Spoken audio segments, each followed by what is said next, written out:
Chitila, nii hea on sind täna siin näha. Aitäh, Taara, mul on nii hea meel siin olla. Ja me oleme GNS TV-s juba 2 aastat järjest. See on tõesti põnev. See on hämmastav. Ma arvasin, et esimene aasta oli uskumatu ja ma ei suutnud ette kujutada, kuidas see võiks veel parem olla. Ja ma arvan, et kui me eelmisel aastal kohtusime, oleme sellest ajast alates pidanud 2 sõda Iraaniga.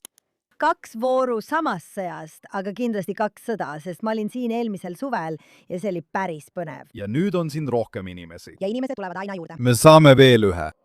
Tead, mis on hullumeelne? Isegi siia tulles arvasin, et lennukis on mõned tühjad kohad, aga tundub, et juudid ei saanud teada, et Iisrael on sõjas. See on hämmastav. See on uskumatu. Kui on sõda, investeeri Iisraeli lennufirmadesse. See ongi põhiline. Või isegi Iisraeli kontsertidesse, sest inimesed tahavad välja minna ja iga välikontsert, mida olen näinud, on olnud välja müüdud. Isegi ballett, muide, Jeruusalemmas. Millal on ballett Jeruusalemmas välja müüdud? Jeruusalemma ballett oli välja müüdud. Inimesed tahavad välja minna ja nad tahavad olla kindlad, et saavad enne kojuminekut ja peitupugemist veel lõbutseda. Täpselt. Nii et meie publikule, kes võib-olla veel ei ole, nad on siin näinud erinevates taskuhäälingutes ja muudes kohtades, aga ma tahaksin natuke tausta anda. Sa oled seotud kõigega, alates poliitikast kuni kogukonna ja hariduseni, nii Iisraelis kui ka Miamis. Ja sind määras president ühte komisjoni. Kas sa saad mulle sellest natuke rääkida? Ja mind määras president Holokausti muuseumi. Põhimõtteliselt ei ole Ameerika Ühendriikide Holokausti muuseumi eesmärk ainult säilitada seda, mis oli seotud holokaustiga, vaid ka tegeleda antisemitismi vastase võitlusega, mida me näeme tänapäeval nii laialdaselt. Holokausti muuseumi komisjoni saab kuuluda ainult presidendi määramise kaudu. Seal on imelised inimesed, kellega mul on võimalus koos töötada.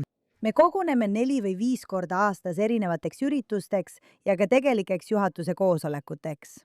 Ja muuseum teeb uskumatult head tööd. Me muudame praegu tegelikult põhiekspositsiooni ja me lisasime ka uue väljapaneku, mis käsitleb 7. oktoobrit ja antisemitismi vastast võitlust. See on üsna mõjus. Nii et kui sa pole veel käinud, siis peaksid minema, sest tegelikult on kõik dokumenteeritud Ameerika sõjaväe ja valitsuse poolt. Nad kogusid kõik selle muuseumi avamiseks kokku ja lõpuks hakkasid inimesed muuseumile aina rohkem annetama. See on maailmas suurin kollektsioon. See on uskumatu. Nii et kõik meie vaatajad ja kuulajad, millal nad seda näha saavad? Iga kord, kui lähete Washingtoni, on see väga kergesti ligipääsetav. Väga lihtne broneerida ja sinna minna. Ja see on kindlasti kogemus, mida ei tohiks vahele jätta. Olgu! Ma tahan, et me läheksime ajas tagasi. Eile möödus Entebbe reidil langenud Jonathani ehk Jonathan Netanyahu surmast 50 aastat. Ja sa olid kohal, kui peaminister kõneles. Ja ma tahan lihtsalt natuke tausta anda. 1976 aastal, nagu me teame, oli reisilennuk, Air France'i reisilennuk, mis startis Tel Avivist Pariisi suunas, tegi vahepeatuse Ateenas, kus 4 terroristi pardale astusid.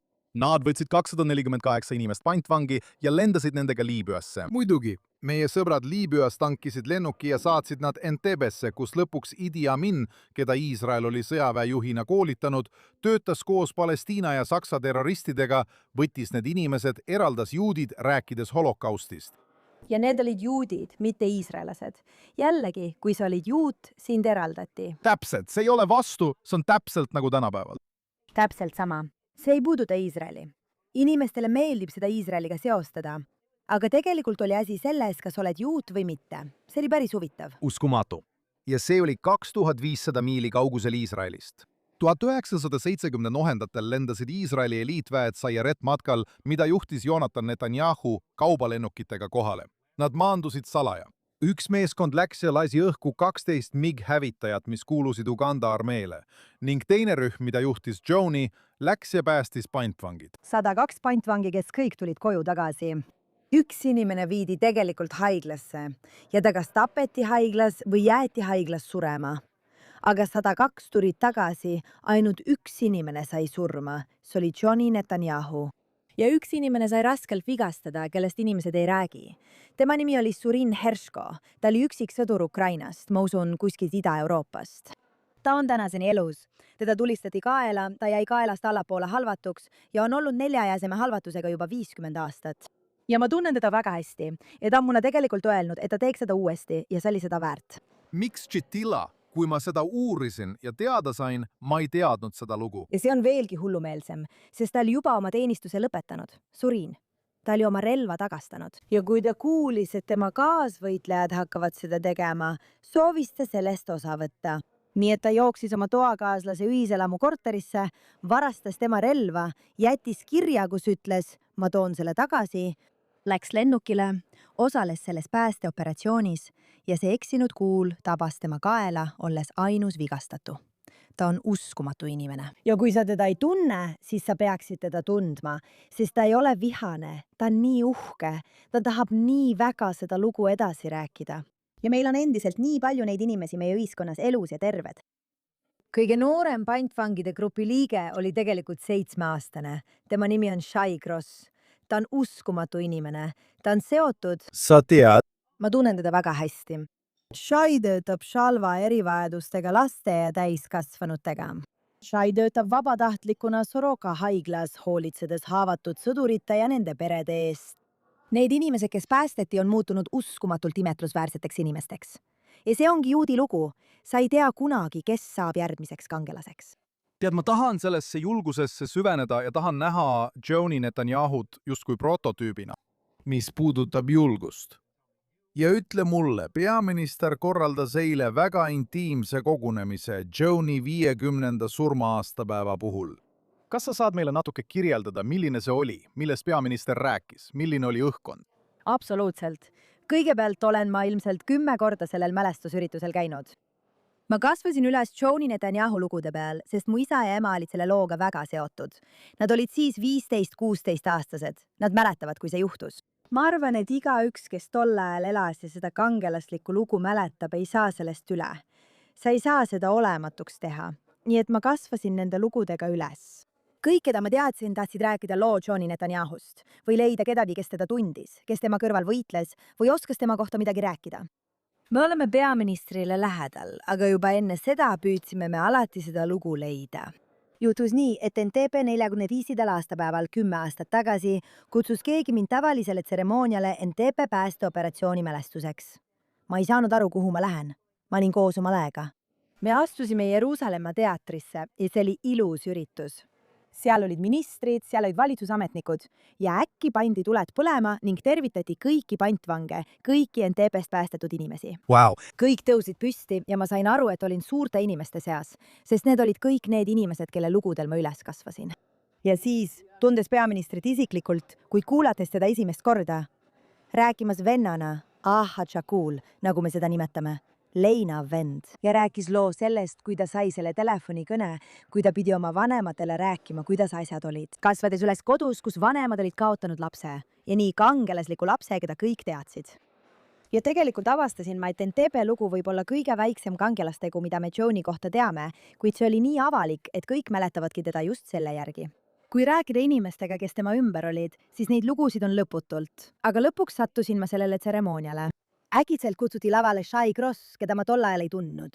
Ja Shai läks Orin Hershko juurde, keda ma tol ajal ei tundnud, ning tutvustas talle oma poega Jonit, väikest 7-aastast poissi, kes oli saanud nime selle inimese järgi, kes tema elu päästis. Esiteks, mul polnud aimugi, mida ma seal tegin. Ma pidin end näpistama, sest ei suutnud uskuda, et see on päriselt. Mina ja mu õde olime nii üllatunud ja ütlesime, et see ei saa olla võimalik, et meie lapsed ja nende sõbrad seda lugu ei tea. Me läksime tagasi Miamisse. Me taas lõime selle sündmuse Miamis NTP 40. aastapäevaks. Tõime paljud pantvangid Miamisse. Nad rääkisid oma loo. Koolis toimus etendus. Me avasime selle kõigile. See oli terve näitus, kuhu kogu kogukond sai tulla, vaadata, kogeda ja inimestega rääkida. Ja sellest sai tõesti omamoodi stardiplatvorm meie kirjale neid lugusid jutustada. Ja mina ning moed võtsime selle tõesti isikliku projektina käsile ning saime nende peredega väga lähedaseks. Juhtub nii, et meil on igal aastal ka 4. juuli pidu Iisraelis, sest oleme siin suvel ja oleme väga uhked ameeriklased. Meil on palju sõpru, loomulikult JNS-i inimesi. Nad kõik on nagu uhked ameeriklased. Kõik, umbes 1000 sinu sõpra istub praegu siin. Ja nad kõik ootavad meie pidu. Aga sellest sai nii 4. juuli pidu kui ka NTP päästeoperatsiooni pidu, sest kõik pantvangid, kellega me sõbrunesime, hakkasid sellele peole tulema koos Sorin Hershkoga, kellega me saime väga lähedaseks. Nii et äkitselt ei, ma ei olnud elus ja ei, ma ei teadnud. Joni Netanyahu ega ühtegi neist inimestest ma isiklikult varem ei tundnud, aga me saime selle loo osaks. Ja põhjus, miks ma sellest räägin, on see, et jah, ma käisin hiljem väga palju kordi Joni Netanyahu tseremoonial Har Herzlis. aga siis sain ma selle loo osaks, sest ma tundsin kõiki ära. Nemad tundsid mind ära, mitte ainult peaminister, vaid kõik, kes selle missiooniga seotud olid. Ja mis on tähelepanuväärne, on see, sa näed samu inimesi igal aastal tagasi tulemas. Mis on tähelepanuväärne, on see, et igal aastal kuuled erinevaid lugusid. Ma olen nüüd juba 10 aastat käinud. Ja sel aastal, kui ma käisin, mõnel aastal on inimesi vähem kui teistel, aga sel aastal oli seal 50 inimest. Vabandust, see on 50 aastat. Seal oli palju inimesi. Eelmisel aastal oli natuke väiksem seltskond. Mõnikord muutub see poliitiliseks. Mõned tahavad minna peaministriga, mõned ei taha minna peaministriga, aga 50. aastapäeva ei saa ju vahele jätta, eks. Nii et rahvast oli palju. Seal oli palju ministreid, palju valitud ametnikke, noori lapsi, inimesed tõid oma lapsi kaasa. Aga mis mulle selle tseremoonia juures meeldib, on see, et see on isiklik. Sa kuuled peaministrilt tema vennast, tema vanemast vennast. Too meile näide. Teenistus ja 7 sõjas võitlemine polnud see, mis teda määratles. Milline ta inimesena oli? Inimesena on ta uskumatu inimene ja ta on naljakas inimene, ta on tõeline inimene, ta on väga sõbralik. Aga peaminister räägib lugusid noorema vennana, väikese vennana. Ta rääkis loo ajast, kui ta oli 8-aastane. Ja tema vend Joni oli 11-aastane ja nad tahtsid jäätist. Ja tema oli keskmine laps, peaminister, ja ta tahtis olla esimene, kes jäätist saab. Ja Joni, olles vanem vend ja tehes, nagu öeldakse, saalomonlik otsuse, ütles talle, sina saad jäätist lõigata, sest need olid kodused jäätisepakud, kuubikud, aga mina saan seda jagada ja me kõik sööme samal ajal. Ja põhimõtteliselt ta ütles, et see oli minu vanem vend. Ta ei tahtnud, et ma end halvasti tunneksin. Ta oli nii lahke, nii rahulik, nii tasakaalukas ja tegi nii nutika otsuse 11-aastaselt. Siis rääkis ta veel ühe loo, mis ei olnudki niivõrd loo enda kohta, vaid inimlikkusest ja sellest, kui tõeline ja kui isiklikud need lood tema jaoks on. Kui ta lugu räägib, siis räägib ta oma vennast. See teeb haiget. On möödunud 50 aastat ja ta on ikka veel emotsionaalne. Ta peab sõda 8 rindel, nagu me ütleme. Tal on vaenlasi üle kogu maailma. Ta on olnud juudi rahva juht 30 aastat, kuid siiski kaotas oma venna. Ja kui ta lugusid räägib, läheb tal hääl värisema. Ta rääkis loo sellest, kuidas kord, kui tema vanemad olid kodust ära, proovis ta vahukomme kätte saada ja vahukommid kukkusid maha ning ta sai jalale haava, mis oli väga tõsine. Ta veritses palju. Ja tema vanem vend, kes oli tollal 12-aastane, tuli, puhastas ta haava, pani ta pikali, sidus ta kinni ja ütles, et temaga saab kõik korda ning helistas vanematele. Aga kuidas ta lugu räägib, näed sa meest, kes on üks maailma ajaloos suurimaid mehi. Ja ometi on ta päris inimene, päris tunnete ja päris lugudega. Ja ta igatseb oma vanemat venda. Ja ta räägib oma vanemast vennast pisarad silmis, nagu iga vend teeks. Ja olles seal eile, tundsin ma kõigepealt, et olen osa perekonnast, sest mitte igaüks ei saa seda kogeda. Just seda ma tahtsingi öelda. Sa oled osa perekonnast, mis on suurema juudi perekonna sisemine tuum. Täpselt nii, 100%. Aga kui sa ringi vaatad, siis on seal täna sõdurit Jooni üksusest, Saieret Matkalist, kes ei teadnud temast midagi. Teavad Joonist, aga pole temaga kunagi suhelnud ja tunnevad end siiski seotuna. Ja nad on seal. Ja peaminister tuli siis nende juurde. Tervitas igaüht neist. Küsis nende nime ja kust nad pärit on. Sa näed, kuidas ta läheb Jooni sõprade juurde ja tema üksuse juurde, kes tol ajal koos temaga võitlesid. See on nagu ajakapsel. Siis näed neid pantvange, kes päästeti ja nad tulevad ning tervitavad peaministrit. Ja siis näed praeguseid valitsusametnikke. Ma arvan, et see lugu on sel hetkel juudi loo mikrokosmos.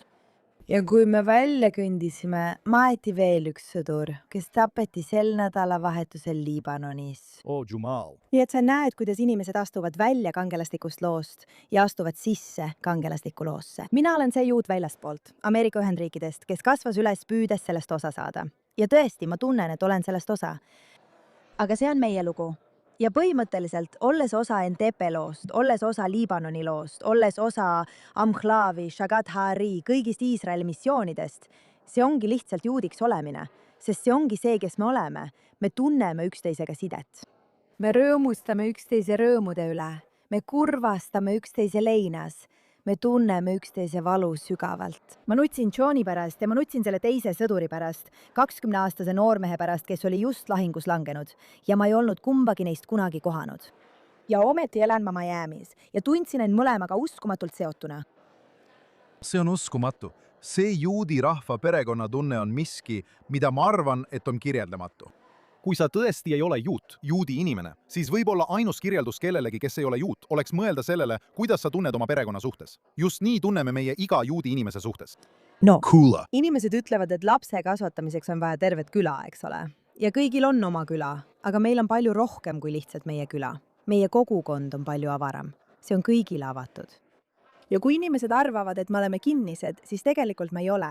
Me oleme nii avatud teistele, oma inimestele, aga ka neile, kes tahavad sellest loost osa saada. Sest ma ei ole kindel, kas see on avalik teave või mitte, aga ma arvan, et inimesed saavad sellest ise aru. NTP pantvangid kutsuti selle aastal tagasi Ugandasse, et oma lugu uuesti läbi elada. Ja paljud neist tulid tagasi vahetult enne Joni mälestustseremooniat ja rääkisid mulle, milline oli seal olla. Ja kui külalislahked olid tänapäeva NTP inimesed, kuidas nad teadsid nende lugu ja kuidas nad tähistasid Joni mälestust ja tema lugu ning kuidas nad tähistasid Iisraeli kangelasi. Ja ma tean, et antisemitismi on palju. Me ei pea teesklema, et seda pole olemas. Me kuuleme seda, me näeme seda, me tunneme seda. Aga seal on ka tõeliselt häid inimesi. Ja see ongi juudi lugu. Uganda välisminister on täna üks Iisraeli suurimaid sõpru, nende kaitseminister. Jaa, aga meil on nii palju inimesi meiega, et ma arvan, et me peame neid suhteid väärtustama. Sest jah, müra on alati. Jah, on podcastereid, jah, on mõned valitud ametnikud, kes vihkavad juute, vihkavad Iisraeli, vihkavad peaministrit, vihkavad kõike, mis ei ole nemad ise. Minu kogemuse põhjal ei ole juudid sellised. Me tõesti püüame armastada ja püüame vastu võtta. Ja isegi sellel konverentsil on meil imelisi kristlastest sionistidest sõpru. Meil on imelisi araablastest sõpru, keda ma kohtasin eile. Ja nii vasak kui parempoolsed inimesed, kes kõik tulevad lavale. Ja me peame ikkagi oma lugu rääkima, sest ma usun, et tõde võidab. Ja me tõesti armastame üksteist. Me toetame üksteist, aga me toetame ka neid, kes meid armastavad. Ja kui keegi sind vihkab, peaksime seda tõsiselt võtma. Aga kui keegi sind armastab, peaksime ka seda tõsiselt võtma. Sest meil on valitud ametnikud, kes on täielikult meie poolel, nii Ameerika Ühendriikides kui ka paljudes teistes riikides. Me peame neid suhteid väärtustama. Me peame nendega ühendust võtma ja mitte ainult tänama, vaid küsima, mida me saame teie heaks teha. Ja selle asemel, et olla kogu aeg kaitsepositsioonil ja rääkida Hasparast ning sellest, kuidas me oleme maailma kõige moraalsem armee. No olemegi. Me ei sihi tsiviilisikuid, me ei tee seda, aga me peaksime natuke rohkem keskenduma ka Hashpaale. Milliste heade asjadega saame teisi mõjutada, selle asemel, et olla kaitsepositsioonil? Kuule Lii, ole ründel. Ja mõjutamine tähendab maailmale rääkimist, mida me oleme teinud, mida me oleme maailmale toonud, milliseid imelisi asju. Ma tahan selle teema korraks üles võtta. Nagu me teame, on Ameerika Ühendriikides hiljutiste sündmuste valguses olnud väga karmid kommentaarid Iisraeli kohta. Iisraeli kujutatakse praegu isegi meie suurimate sõprade poolt, mis iganes põhjusel, kui isoleeritud riiki, kellel pole maailmas sõpru ja kes on täielikult sõltu. Meid kujutatakse nii, et meie ainus võime võidelda tuleneb Ameerika Ühendriikidest ja et me võib-olla isegi tõmbame Ameerika Ühendriike Lähis-Ida sõdadesse. Ma tahan selle kohta küsida sinult ühe küsimuse, see puudutab Joni vaimu. Kuidas sa näed Joni vaimu tänases Iisraelis? Ja me teame, et see on siin, sest me näeme neid mehi ja naisi. Me oleme nende poolt ümbritsetud, nad võitlevad. Kuidas saab Iisrael seda kasutada? Kuidas see on tänapäeval panuseks Ameerika Ühendriikidele? Üks tsitaatidest, mida nii peaminister kui ka tema vend Yitzhak eile ütlesid, mul ei ole seda sõna-sõnalt ees, aga see puudutas seda, et Joni tahtis olla osa sellest loost, mitte rändavate juutide loost. Ta ei tahtnud rääkida oma lastele Iisraeli riigist, mis kunagi oli, vaid Iisraeli riigist, mis on elus ja tugev. See oli üks tsitaatidest, mida need kaks venda eile kumbki korra kasutasid. Teine, mida ta alati ütles ja mida mulle meeldib tsiteerida, kui sa pole lugenud Jooni kirju, siis sa peaksid, sest need on peaaegu prohvetlikud. Uskumatu raamat. Ja see on peaaegu nagu miski pole muutunud, aga samas on kõik muutunud. Ja see on ka täna meie jaoks nii asjakohane. Teine tsitaat, mis mulle alati meelde jääb, on see, et ta nägi Iisraeli lennukist ja ütles: ma näen Iisraeli lennuki aknast ja mu süda jätab löögi vahele. Mu südames on torke, sest ma tean, et ta ei ole täiuslik, aga ta on meie oma ja jääb selleks alati. Ja need mõlemad sõnumid Joni Netanyahult, mis minu arvates on väga asjakohased tänaste sõdade ja meie sõdurite kangelaslike lugude puhul. Paljud meist arvasid, et meie sõdurid on nagu TikToki põlvkond, eks. Me ei uskunud, et nad suudavad raskel hetkel esile tõusta. Täpselt nii. ja selles riigis pole kedagi, keda see sõda poleks otseselt mõjutanud. Mitte kaudselt, vaid otseselt. Sõber, vend, õde, isa, onu, tädi. Kõiki on see sõda mõjutanud alates 7. oktoobrist. Esiteks tahavad kõik olla osa sellest loost. Mitte ekseva juudi loost, vaid uhke juudi loost, kes on valmis võitlema ja oma rahva eest seisma. See oli üks Jooni tsitaatidest. Teine oli see, et ta armastab Iisraeli ükskõik mis olukorras, isegi kui ta pole täiuslik. See on tõsi. Meil on olnud sisetülisid ja neid tuleb alati. Me oleme juudid, 3 juuti, 10 arvamust, sest kunagi oli see 3 juuti 4 arvamust, aga nüüd on neid palju rohkem. Meie arvamused on kasvanud. Me austame üksteise arvamusi, aga jah, ma mõtlen, Talmud räägibki lahkarvamustest. Meie pärand põhinebki lahkarvamustel ja on täiesti normaalne mitte nõustuda. Oluline on see, et me kõik võitleme sama eesmärgi nimel. Ma ei võitle füüsiliselt, ma elan Ameerika Ühendriikides, mina pean oma enda sõda. Iisraelis peavad inimesed teistsugust sõda, aga me oleme kõik selles koos. Iisraeli rahvas, Am Israel Chai, elab ja on ühtne. Ma arvan, et need 2 sõnumit Johnilt, tead, et me kõik oleme siin, me tahame olla osa sellest loost. Me mõistame, et kõik jälle täiuslik, aga me tahame asju õigesti teha. Need on 2 väga olulist osa sellest, kes juudi rahvas oli ja kes nad täna on. Ja ma olen selle põlvkonna üle väga uhke. Ma olen nende 2 vahel. Ma olen sel suvel 45 aastat vana. Mul on lapsed. Mu tütar on teeninud armees. Ta on 23-aastane. Mul on õetütar, kes teenib armees. Jällegi, me oleme Ameerika juudid. Me ei pea seda tegema, aga me tahame. Nii et sa näed, kuidas need lapsed astuvad esile. Ja mina tahan jätkata võitlemist. Ja kui inimesed küsivad mult, mida ma teen, siis ma teen kõike. Ma tahan teha kõik, mis minu võimuses, et parandada seda suhet Ameerika Ühendriikide ja Iisraeli vahel. Meie riigid on rajatud samadele väärtustele, juudi kristlikele väärtustele. Absoluutselt. Meile on väga oluline partnerlus, mis ei seisne ainult liidus. See on partnerlus. Ameerika Ühendriikidel on palju liitlasi, aga ma kuulsin tegelikult eelmisel nädalal, kuidas üks meie valitud esindajatest rääkis, et Ameerika Ühendriikide ja Iisraeli suhe on nii erinev, sest liitlane olemine on midagi muud. Ja siis, kui Ameerika ja Iisraeli lennukid teevad koos 200 lendu, mitte üksteise järel, vaid kõrvuti. Täpselt samade inimeste vabaduse eesmärgi nimel, võitluses kurjuse vastu. Võitlus kurjuse vastu. Ainult meie 2 tulime kohale. Vabadus ja Iraani rahva vabastamine. Nad ei ole vaenlased, see on väga selge. Ja teine asi, mis minu arvates on väga märkimisväärne, on see, et inimesed ei mõisteta, et olenemata sellest, kas te arvate, et Iisrael tõmbas Ameerika sõtta või mitte, on ainsad inimesed, kes on selles sõjas kohapeal sõdinud, iisraellased.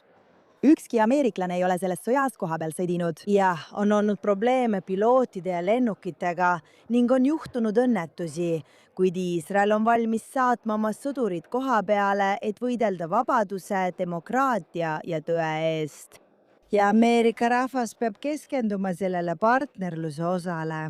Tila, ma tahan öelda, et sinu kuulamine on olnud uskumatult inspireeriv. Ja kes iganes sind kutsus, sa ütlesid, et sa ei olnud kindel, miks sind kutsuti Jooni tseremooniale 40 aastat tagasi. Ma tean, kes sind kutsus. 10 aastat tagasi, ma ei ole kindel. Vabandust, sa ütlesid 10 aastat tagasi. Ma tean, kes sind kutsus. Hashem kutsus sind, sest sul on missioon. Tila, see on nii selge kõiges, mida sa elus teed ja nii selge ka praegu. Aitäh, et tõid välja ja võtsid kokku Jooni loo ja julguse mõtte. Ja mida see tähendab sellele põlvkonnale, Iisraelile ja Ameerika Ühendriikidele? Jooni peaks jätkuvalt olema kangelane Am Israelile, aga ka kõigile inimestele, kes usuvad vabadusse, demokraatiasse ja tõesse. Ja kõik, kes pole tema kirju lugenud, peaksid seda tegema. Ja peaministri juttu oma vennast oli erakordne kuulata. Kui sul on võimalik neid videoid vaadata, mis on kindlasti kättesaadavad, siis tee seda. See on eriline. Aitäh, Sud! Aitäh, et mind kutsusid!